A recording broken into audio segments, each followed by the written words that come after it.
Hello friends, कल अपन ने क्या पढ़ा? कल अपन ने न्यूटन के फर्स्ट नियम के बारे में थोड़ी बहुत क्या थी चर्चा की थी। आज अपन बात करने वाले न्यूटन के सेकंड नियम के बारे में। ठीक है, न्यूटन का सेकंड लॉ क्या है?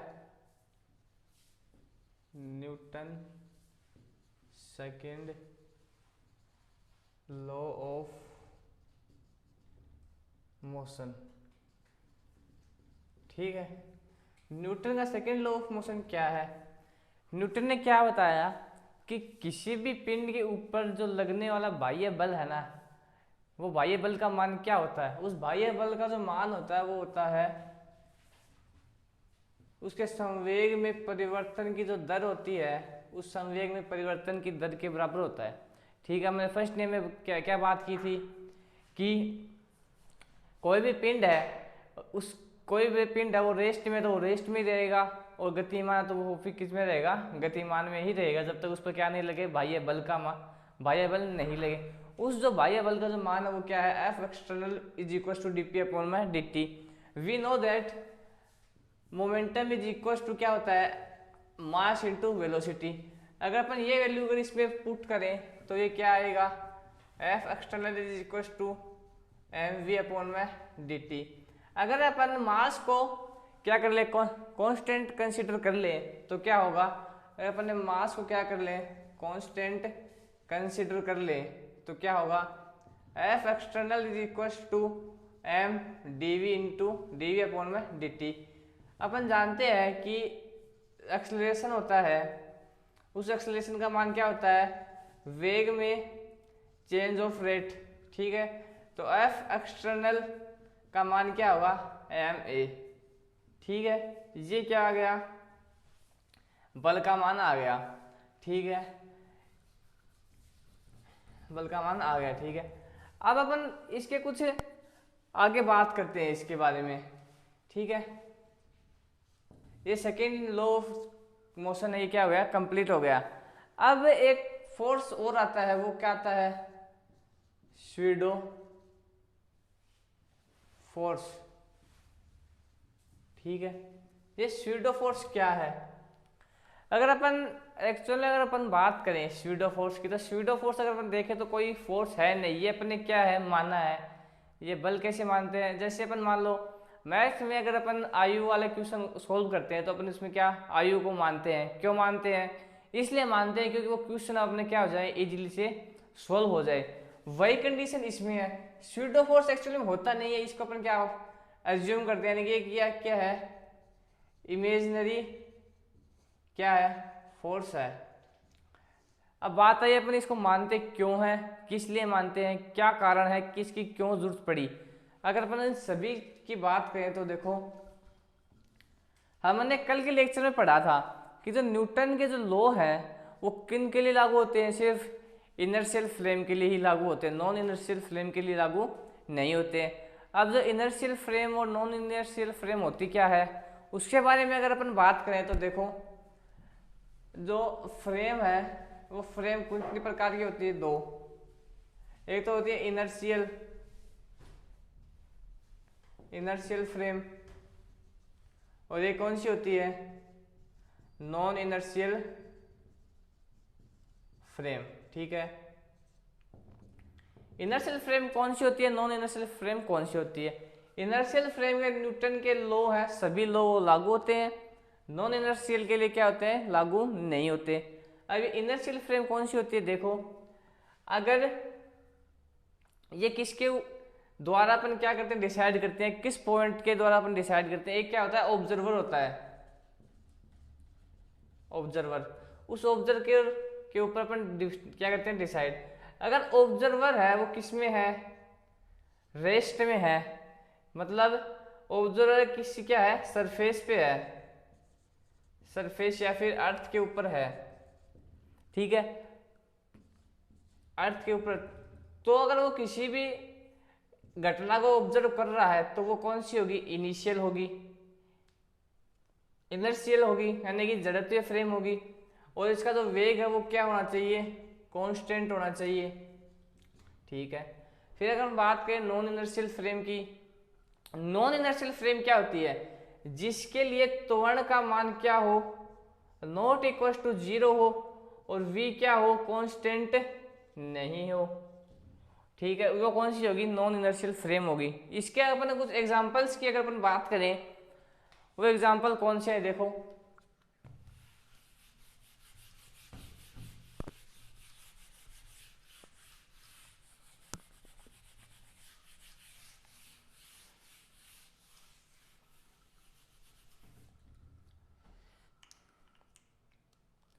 ये देखो, कल अपन ने एक एग्जांपल की बात की थी, उसी एक दूसरे टाइप के एग्जांपल की अपन मैं बात करता हूँ। ये कोई क्या है, रूम है, और इस रूम के अंदर क्या है, एक लिफ्ट है। ठीक है, इस लिफ्ट है।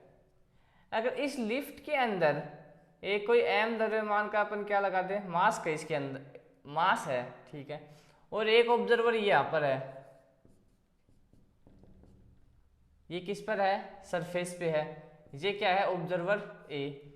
और जो ये लिफ्ट है ये कहाँ पर, ए एक्सीलरेशन के साथ क्या जा रही है, ऊपर जा रही है। ठीक है, अगर ये इस फ्रेम को अगर देखता है कि ये लिफ्ट ऊपर जा रही है एक एक्सीलरेशन से और नीचे आ रही है, तो जो ए जो फ्रेम है ये कौन सी होगी, इनर्शियल फ्रेम होगी, यानी कि जड़त्वीय फ्रेम होगी। ठीक है, अगर दूसरा अगर अपन बात करें एग्जांपल की, ये सेम है, रूम है, इस रूम के अंदर ये लिफ्ट के अंदर m मास है। अगर यही जो बंदा यानी कि यही जो ऑब्जर्वर है अगर इस लिफ्ट के अंदर अगर बैठा हो, ठीक है, अगर इस लिफ्ट के अंदर ये बैठा है तो ये इस m द्रव्यमान को देखेगा तो ये क्या होगा, इसको रेस्ट में दिखेगा। और ये अगर इसको देखेगा तो किस में दिखेगा, इसको गतिमान में दिखेगा, यानी कि गति करता हुआ दिखेगा ऊपर की ओर। और इसको ये क्या दिखेगा, रेस्ट में दिखेगा। और जो ये द्रव्यमान है ये ए एक्सीलरेशन के साथ ऊपर तो जा रहा है, साथ में जो ये ऑब्जर्वर बी है, ठीक है, ये ऑब्जर्वर बी है, ये भी तो ए एक्सीलरेशन के साथ ऊपर जा रहा है। ठीक है, तो अपन इसकी स्थिति थोड़ी ना ज्ञात कर सकते थे। देखो मान लो ये शुरू में ए एक्सीलरेशन इसका क्या था, 0 था, फिर इसका a1 x हो गया, फिर a2 क्या हो गया, x2 हो गया। तो इसका त्वरण तो लगातार क्या हो रहा है, चेंज हो रहा है। तो इसका अपन इसकी स्थिति बता नहीं सकते। तो ये क्या हो गया, एक नॉन इनर्शियल क्या हो गई, फ्रेम हो गई। ठीक है, ये बी नॉन इनर्शियल फ्रेम, ए क्या है, इनर्शियल फ्रेम। ठीक है, अब अपन बात करते हैं स्यूडो फोर्स की। अपन को स्यूडो फोर्स जरूरत क्यों पड़ी, तो नॉन इनर्शियल फ्रेम के लिए क्या होता है, न्यूटन के लॉ लागू नहीं होते। इन नॉन इनर्शियल फ्रेम में न्यूटन के नियमों को लागू करने के लिए एक बल की कल्पना की गई, उस बल को अपन क्या बोलते हैं, स्यूडो फोर्स बोलते हैं। ठीक है, अब देखो अपन बात करें स्यूडो फोर्स।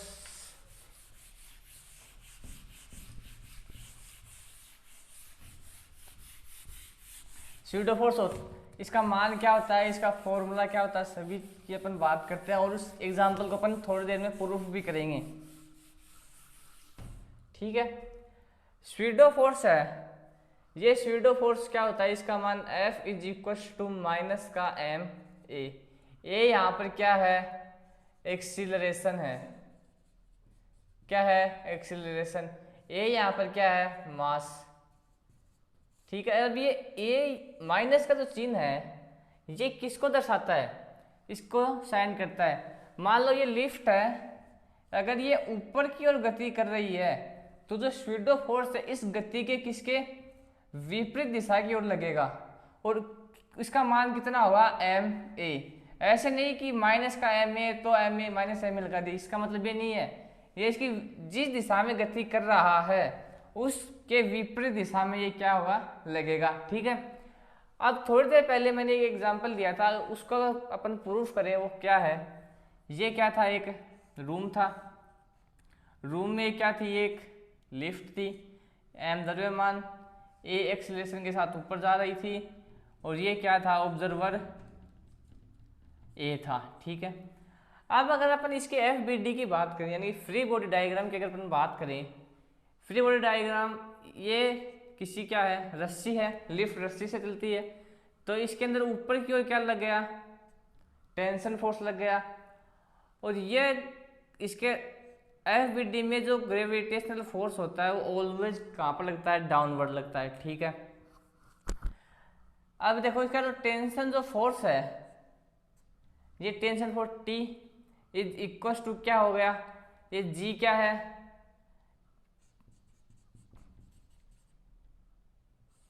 जी यहाँ पे क्या है, ग्रेविटेशनल फोर्स है, तो T इज इक्वल टू ये क्या है, एम द्रव्यमान है, और ए एक्सेलरेशन के साथ कहाँ जा रहा है, ऊपर की ओर जा रहा है, तो मतलब पॉजिटिव, मतलब ये क्या हो गया एम ए, और एम जी क्या है, ग्रेविटेशनल फोर्स, यानी कि ये क्या हो गया एम जी, तो T is equal to M A plus M G, T minus M G is equal to M A, ठीक है, ये आ गया।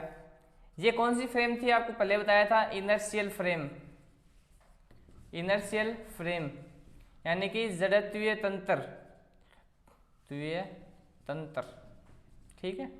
अब अपन दूसरे की अगर बात करें नॉन इनर्शियल की, ये क्या है, एक रूम है, ये एम द्रव्यमान का कोई क्या है, पिंड है, ए द्रव्यमान के साथ ऊपर जा रही है, ये क्या है, इसका टेंशन फोर्स है, और ऑलवेज डाउनवर्ड क्या लगता है, ग्रेविटेशनल फोर्स लगता है, ठीक है।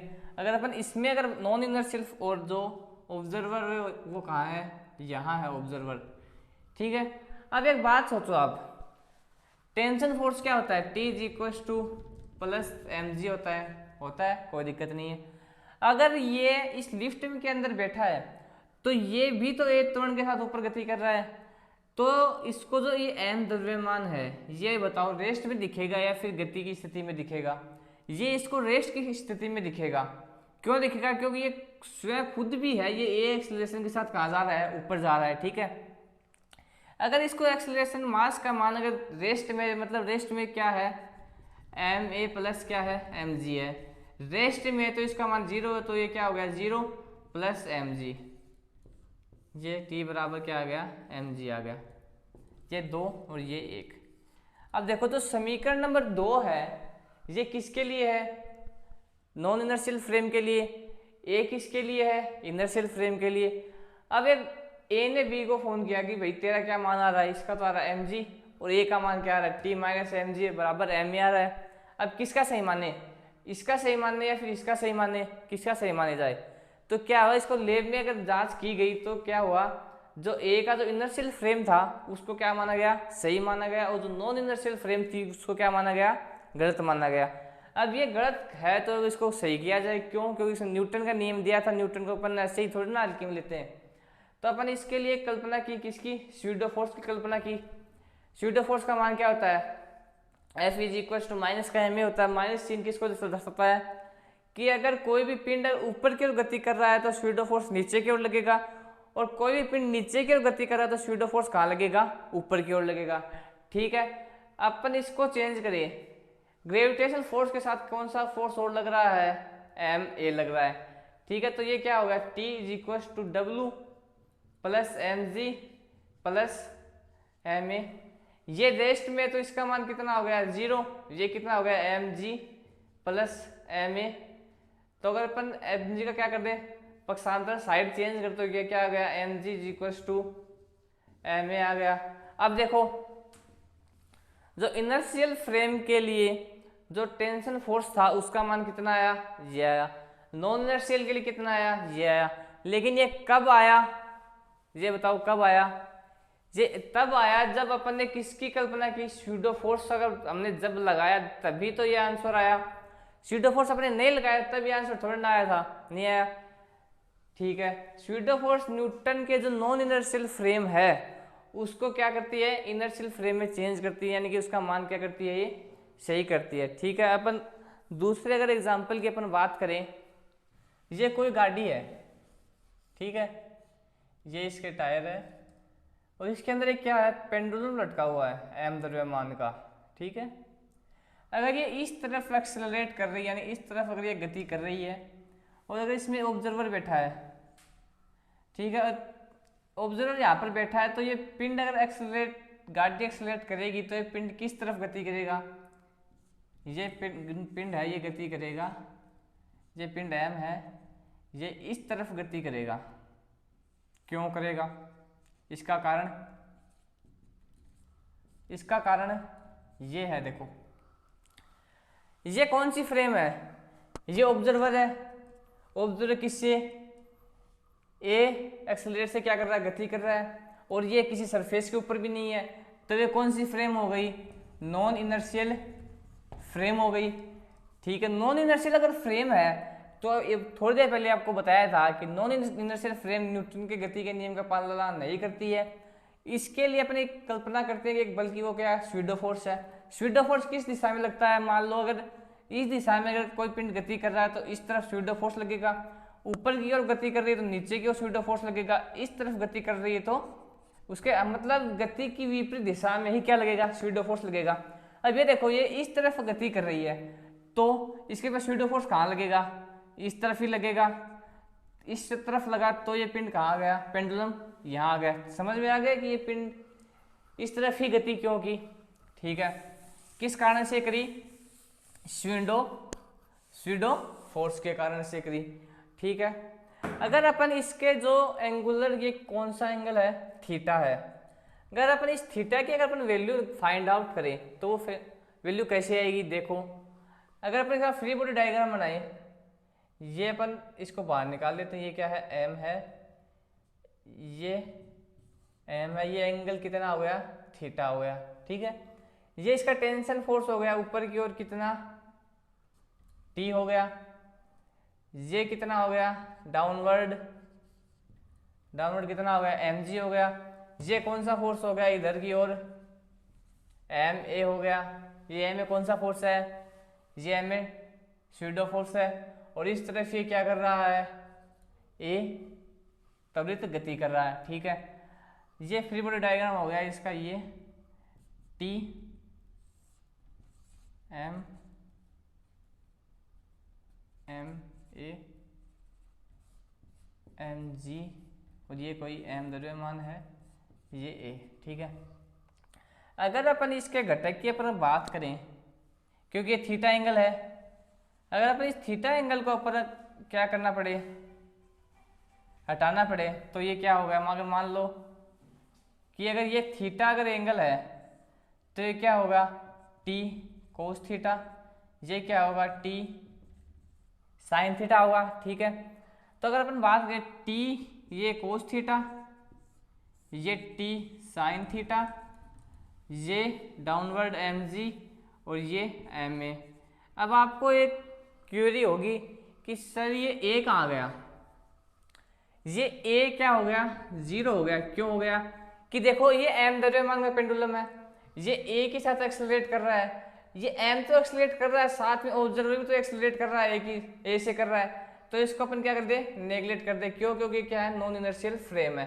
ठीक है, अब देखो अपने किसकी वैल्यू निकालनी थी, थीटा की वैल्यू निकालनी थी, तो जो टी कोस थीटा है इसकी वैल्यू किसके बराबर है, एम जी के बराबर है, और टी साइन थीटा की वैल्यू किसके बराबर है, एम ए के बराबर है। T sine theta is equal to M A हो गया। ठीक है, अगर मैं ये समीकरण 1 या समीकरण 2 में अगर मैं 1 का भाग दूं, यानी कि टी साइन थीटा अपॉन में T cos theta is equal to M A upon में एम जी। टी से टी कैंसिल आउट हो गया, एम से एम कैंसिल आउट हो गया, sine theta upon cos theta क्या आ गया, tan theta is equal to A upon में जी। तो थीटा की वैल्यू कितनी आ गई, टेन इनवर्स ए अपॉन में जी। ये किसकी वैल्यू आ गई, ये जो स्यूडो फोर्स के कारण जितनी दूरी इसने तय की उसको पहले की दूरी के सापेक्ष ने कितना डिग्री का एंगल बनाया, ये बनाया टी इनवर्स ए अपॉन में जी। ठीक है, ये किसके कारण से पता चला आपने को, स्यूडो फोर्स। स्यूडो फोर्स का बताने का एक कारण और भी है कि जो कैलकुलेशन है वो और भी क्या हो जाती है, इजी वे में हो जाती है। ठीक है, इस वीडियो में आपने पढ़ा स्यूडो फोर्स आपको समझ में आ गया होगा। न्यूटन के सेकंड नियम में आपको बताया, ये समझ में आ गया। कल अपन बात करने वाले एक तो एफबीडी यानी कि फ्री बॉडी डायग्राम की अपन बात करेंगे, और एक न्यूटन के थर्ड लॉ ऑफ मोशन की बात करेंगे। ठीक है, थैंक यू।